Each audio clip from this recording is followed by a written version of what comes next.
भगवत प्राप्ति। भगवान कवि हैं, अर्थात वे भूत, वर्तमान तथा भविष्य के ज्ञाता हैं, अतः वे सब कुछ जानने वाले हैं।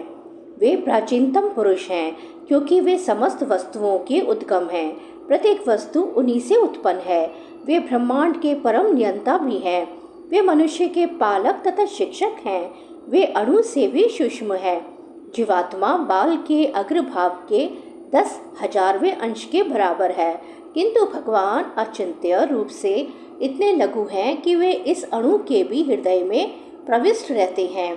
इसलिए वे लघुतम से भी लघुतर कहलाते हैं। परमेश्वर के रूप में वे परमाणु में तथा लघुतम के भी हृदय में प्रवेश कर सकते हैं और परमात्मा रूप में उसका नियंत्रण करते हैं। इतना लघु होते हुए भी वे सर्वव्यापी हैं और सबों का पालन करने वाले हैं। ईश्वर की शक्ति हमारी कल्पना या विचार शक्ति के परे है, इसलिए अचिंत्य कहलाती है।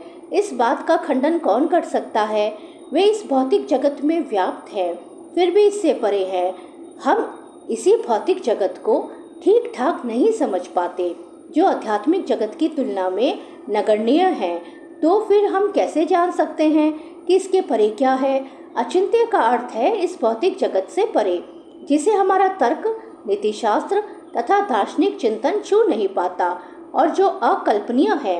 अतः बुद्धिमान मनुष्य को चाहिए कि व्यर्थ के तर्कों तथा चिंतन से दूर रहकर वेदों, भगवत गीता तथा भागवत जैसे शास्त्रों में जो कुछ कहा गया है उसे स्वीकार कर ले और उनके द्वारा सुनिश्चित किए गए नियमों का पालन करे। इससे ज्ञान प्राप्त हो सकेगा।